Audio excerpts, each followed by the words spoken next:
Welcome everybody. Thank you for coming to the research track concurrent sessions. Our first presenter today is Dr. Lisa Schulte-Moore. She's an assistant professor from the Natural Resource Ecology Management department here at Iowa State, and the powerhouse genius behind the STRIPS project that many of you have maybe heard about. So I guess with that, she's going to be talking about a different project that their group is working on, and I'll turn it over to her. Super.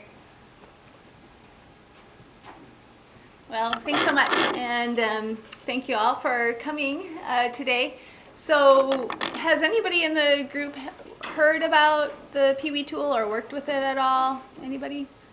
Okay, just a few people. Okay, I just kind of wanted to know where I'm at with the audience before I get started. And I guess I should move this over here because they want me to use the microphone for recording. I should have thought about that earlier. All right, there we go. One thing I want to point out about the tool that I'll be presenting on today, you are all getting, it should be by the end of today, the publication Getting into Soil and Water that the Iowa State Conservation Club produces every year, and there'll be an article on this tool, PEWI, in that publication. So watch for that. And the title of my talk today I took also from the title of that article. So Getting into Soil and Water virtually with PEWI. And so the overall idea behind this is that in many ways, it's a great time to be in agriculture. I mean, we just produce phenomenal yields. We can do it at low cost, and it's easy, and we can do it efficiently. So it's really great, exciting time. We have all these really cool technological tools to be in agriculture. But on the other hand, it's also a really challenging time to be in agriculture, right? So we haven't figured out how to deal with soil erosion. Water quality is getting worse. Some common species, our common wildlife species, are getting less abundant, and and public perception of agriculture today is a little bit fickle. And so the question is, is how do we move forward in agriculture? How do we keep all the great while dealing with some of the not so great? Especially when land costs are high, equipment is high, inputs are high. Making any kind of changes is really, really challenging just because of all the costs involved with any kind of change. And we know as humans, change can be hard, it can be very risky. And so the idea behind PEWI is, what if we could test drive changes before we actually implemented them on our farms, right? What if there was no cost involved in trying to learn about what some of the different alternative management options are? What if, we could play with the principles of watershed management in an easy and fast way rather than, actually trying to do it on the landscape where it is so very difficult? And what if, instead of being really scary, we could make the discussions about, trying to conserve soil and water while also producing food, feed, fiber, and fuel. What if we could make it really fun, right? So that's kind of the idea behind the PEWI tool. And here's what it looks like. This is the user interface as you would, as you open up this tool online and begin playing with these principles. And what it does is it represents in virtual space a watershed. And all of the data behind this comes from Iowa. The data behind this side of the watershed comes all from the Des Moines lobe. It represents Squaw Creek, so just north and west of Ames. And this side of the watershed represents the southern Iowa drift plain, so Walnut Creek in Jasper County, for any of you that are familiar with that area.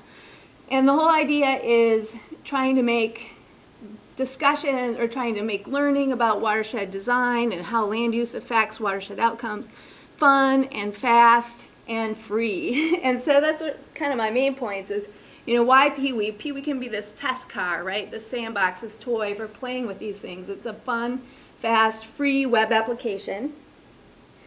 It allows people to explore agricultural management, land uses and management in a safe place. There's no cost involved with trying out the management in this tool, whereas there is actual cost when we talk about making changes on the land. It doesn't require in-depth technical expertise, so there's lots of models that predict watershed outcomes out there. But has anybody ever tried to use SWOT in here? Okay, is it easy? No, it's really challenging. Or other tools like Invest or Apex, they're great tools. However, you need a lot of technical expertise to actually run them and then interpret the output. With PEWI, we're trying to overcome that. We can make the output easily understandable to a variety of audiences and feedback instantaneously, and it doesn't require depth training in specific subject matter. It looks like I switched this up a little bit here.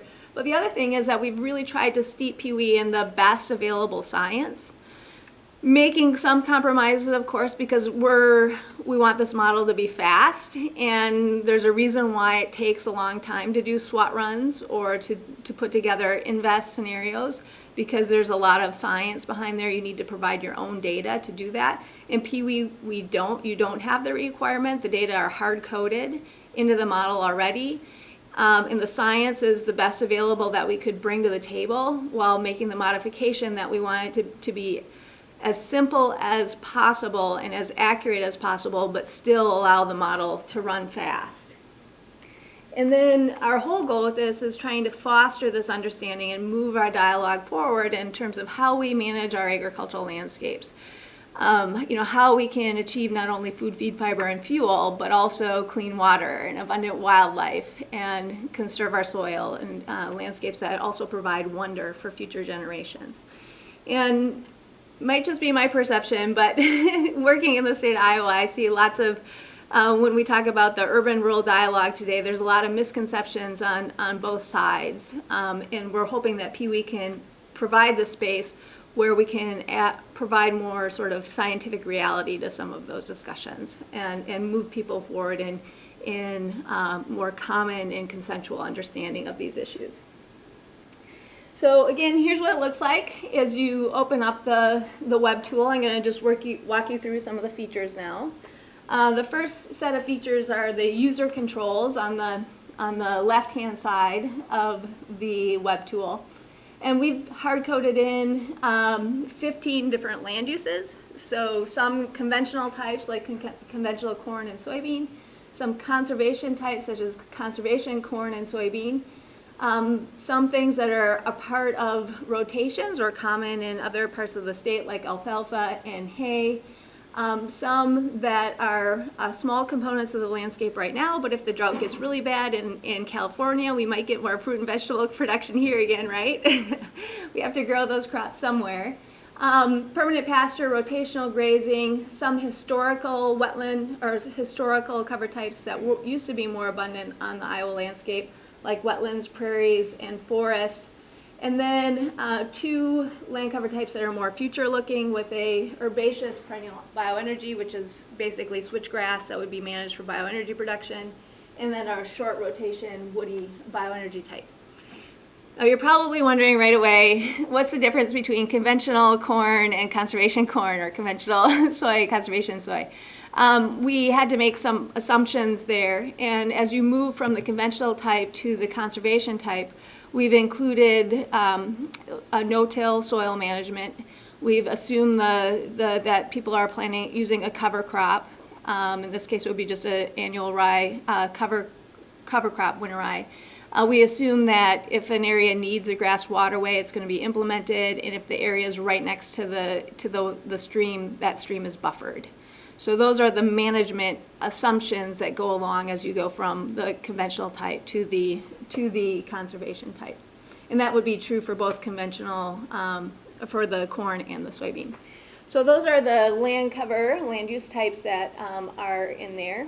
And what people can do is then just basically pick those different land cover types and begin, painting the watershed with them, whatever they choose. In this case, this would be a entire watershed. A starting point might be an entirely conventional corn watershed. The other thing I should mention is that the area of the watershed in PEWI is 6,000 acres. So it's kind of a reasonable size. We're talking about it's going to be multiple properties that would be in a 6,000 acre watershed, but yet it's kind of, it's a small enough area that you can wrap your mind around, specific spatial targeting of land cover to try to achieve goals. So that's why we chose that size.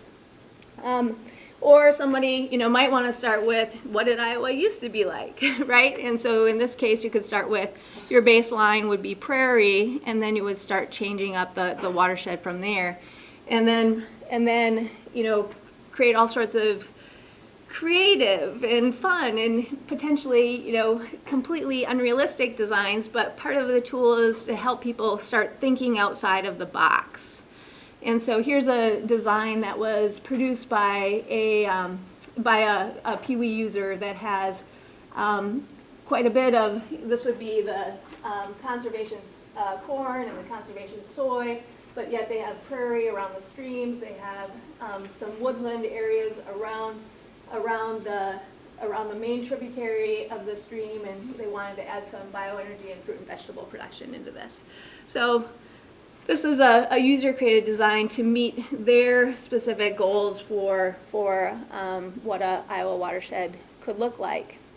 The other thing that we ask people to do is we ask them sort of to play with the tools across 3 different years. And so there's year tabs down in this corner. And the reason we ask that is because weather affects the outcomes of certain, weather affects certain outcomes. And for example, weather's going to affect yield outcomes. In an average year, corn, soy yield is great. In a wet year or dry year, you see a yield reduction. It also highly affects the amount of nitrate that ends up in the water. So for example, in an average year, corn or soy might not do too bad in terms of the amount of nitrate you're losing from this watershed. However, if you have a dry year followed by a really wet year, you have really poor performance in terms of nitrate control. You're just flushing all of that nitrate out of the system. And so PEWI is able to represent that if you play across multiple years. When a user logs into PEWI, they get 3 random draws of precipitation for an annual precipitation across 7 potential different ranges that vary between basically, the 2012 drought to like the 2010, heavy rainfall years. So that's kind of what we've tried to incorporate in terms of weather variability. How are the outcomes represented? So this is what someone sees if they open up the scores tab. You get the results across 3 different years, and then the 16 different, I can't remember now, 1, 2, 3, 4, 5, 13, 14, 15, 16, I did have it right. The 16 potential different outcomes. And so you can see in this case, there was a design change between the years. And in year 1, let's see, in year 1, they they had average sort of outcomes in terms of all of these different outcomes, whereas in the next year they did better in terms of sediment control, nitrate pollution control, phosphorus control, erosion control, all of those, whereas some of these other measures like the game wildlife, the biodiversity, the soybeans didn't change all that much. And we also show the scores for 3 of the different calculations in map form. So basically, what we're looking at in the top one is where nitrate is coming from.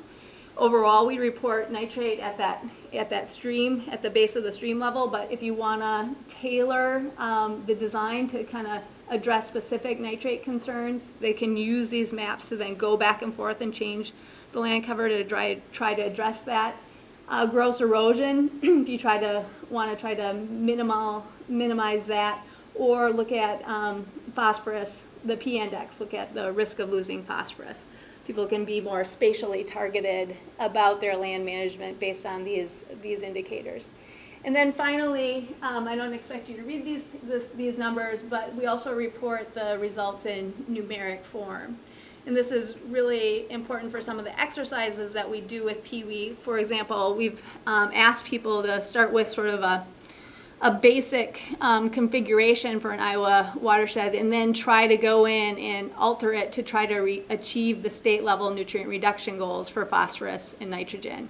So if you want to actually compute, you know, a 41% reduction in nitrogen, you need to look at these specific numeric scores in order to figure out how to get there.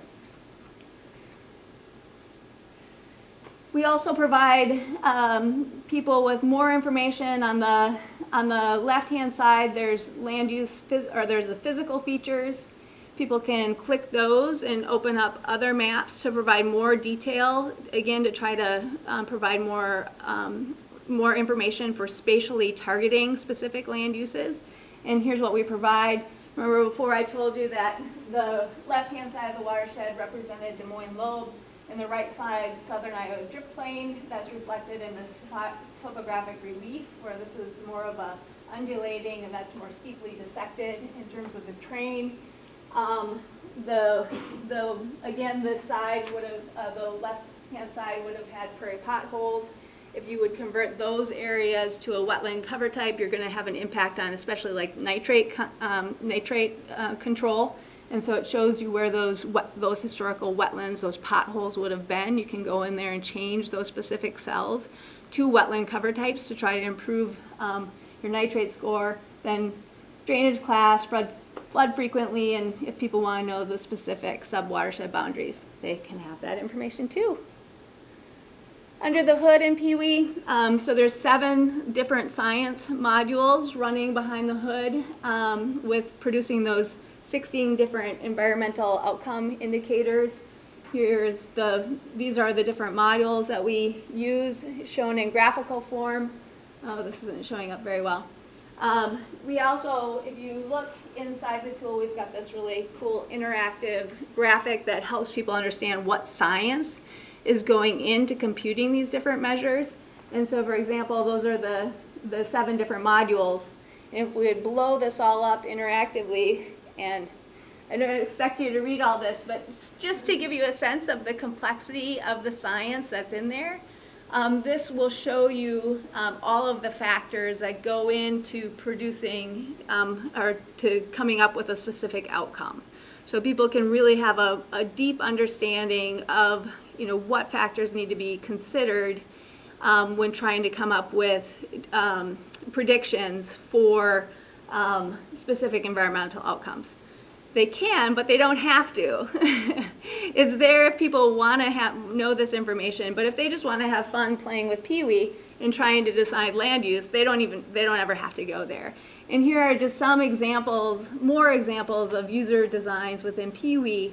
And these in particular, what we did is we asked the users to create their dream watershed. Like, you know, if you could close your eyes and open them up again and Iowa looked exactly how you wanted it to look, what would that be? And they can play with PEWI to try to develop that scenario and then go to the results and see, okay, you know, what would be the outcome of that landscape that I desire?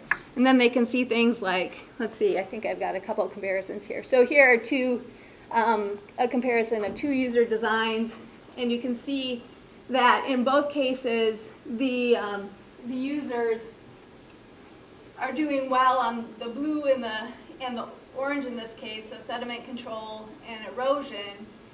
This user did really well on producing habitat for biodiversity as well. That one went down here. This person did a better job in terms of sequestering carbon. This one did less well. But this person didn't do much at all in terms of actually producing crops, you know, marketable crops, right, over here. So it might be, you know, a highly beautiful, desirable landscape, but how are you going to pay for it, right? And so this person had many of these elements in there, but they also had those, you know, the commodity crops as a part of it. So you can kind of play with things that way. Here's another example I just wanted to compare. In this case, we have the conventional soy on the left-hand side and then the conservation soy with all those management assumptions on the right-hand side. And you can see that we do really well in terms of producing soybeans in both cases. But of course, with some of the soil and water conservation measures, we're doing better in the conservation soy. So you can see that. And you could actually open up the quantitative table and see how much better.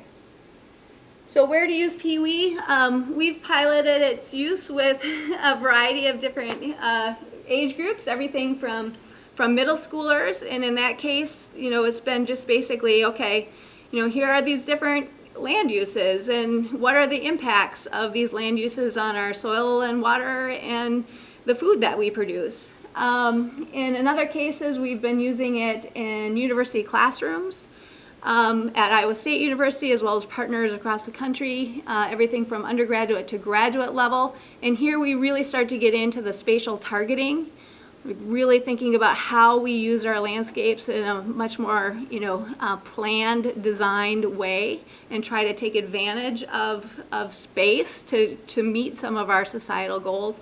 And then this past fall, we worked with Hannah Bates to hold a couple workshops in the Squaw Creek Watershed, bringing together a soil and water conservation district members, to use PEWI and have them think about, okay, how can this be used with the agricultural community to facilitate the discussion of nutrient reduction?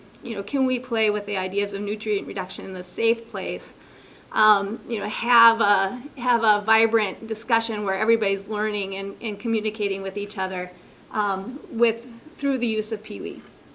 And so far, we've used it with three different agricultural groups, and it's all been really fun, and folks have seemed to enjoy the experience. So, other places they've used PEWI, mostly it's been in university classrooms. Here are the places where people told us that they're using it, and they say the students get a lot out of it, they have fun with it. And so the question is, how about you? Do you see a place that you could potentially use PEWI in your work? I'm just about done here, so I'm going to save that question till the end. If you would actually want to get into the tool, it's up on the Iowa State server. Here's the web page with the tool. You just have to click the center banner. You can actually open up the web application and start playing. We've also developed canned lesson plans that you could use with a group of middle schoolers, or with a watershed watershed group if you wanted to. We've tested all of them, and we know that they work pretty good. And of course, we're always excited for people to build on what we've produced and help us make it better. And of course, if any of you are computer programmers, we're looking for people to help us expand the tool into the future as well. So there's that collaborate button. One of the things we've heard back from the agricultural groups that we've interfaced with is they really want to see urban land uses in addition to the agricultural land uses. They acknowledge, yeah, I know that I'm losing some of my nutrients, but I want to know how I'm doing in comparison to the urban residents. So that's one of the things that we hope to add in the future. Take-home points, the same as those that I introduced before. PEWI's fun, fast, free, helps people explore these agricultural land uses and management in a really safe place, and we tried to make the science the best available possible. Well, again, we wanted a simple tool that's easy to use. You don't need a lot of technical expertise to do it. And this is my final slide. If you want to check out PEWI more, I encourage you to play with it yourself. That's the most fun way to do this. You can go online to the website, the app, or if you need more information, you can contact any of us. I'm the lead developer, but Robert in the back is now our lead programmer. So talk to us about any of that. And John Tyndall in the NREM department has actually done the most in terms of working with students with the tool. So, and Nancy Grudenschuk is also has a lot of great ideas in terms of using the tool with not only students in classrooms, but also with adult learners. So that's it. How did I do? Perfect. We got a couple minutes left, and then there's a 10-minute break before the next session starts. So okay. We got plenty of time for questions. Great. Thanks, Tim. Yeah. Anybody have any questions?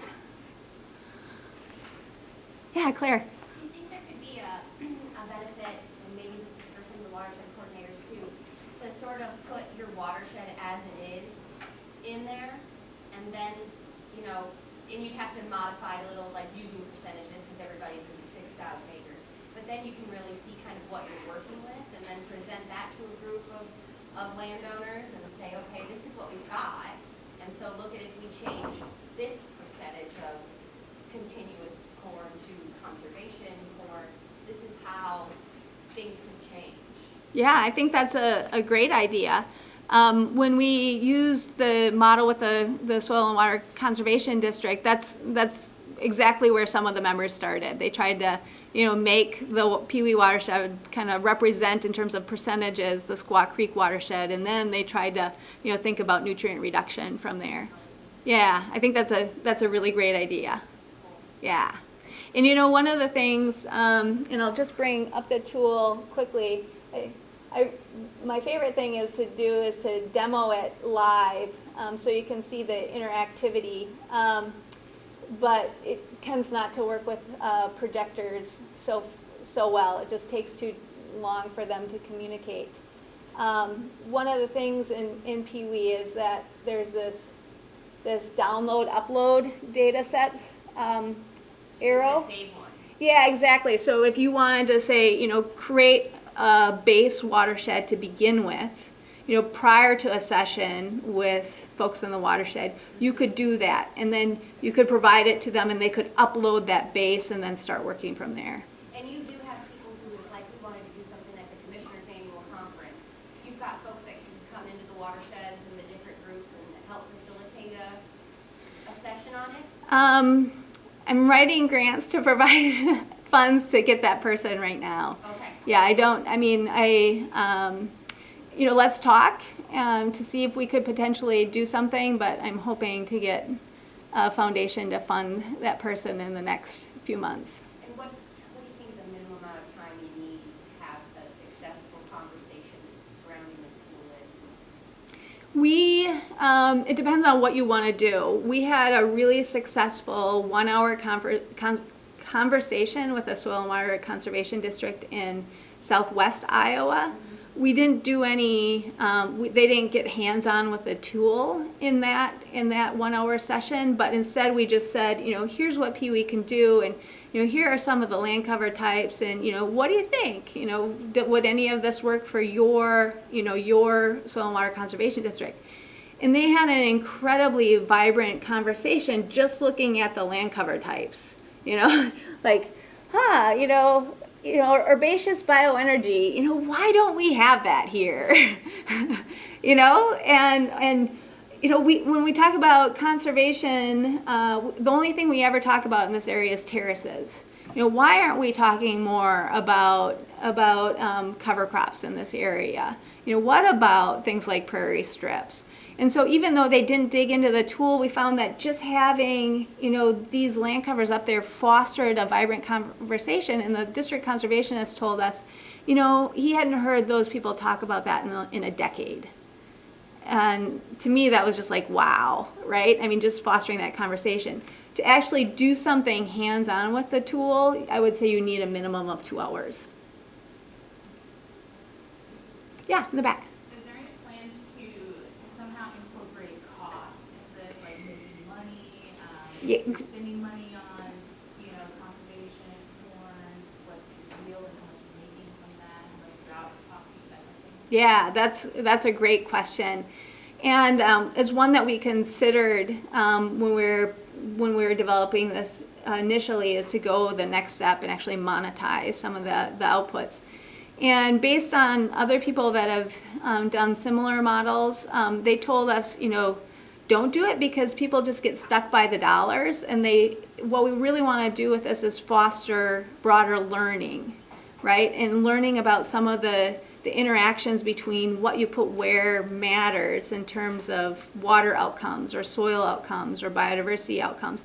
And that if people are just getting stuck on dollars, then you can't foster some of those other learning or that conversation. That said, working with John Tyndall, who's a natural resource economist, he works with his students to then provide secondary data, and using an add-on spreadsheet, he helps the students then take that next step and do the actual monetary evaluation after they've learn the basic principles, right? And so, so we can do that, but we just don't want to automate it yet.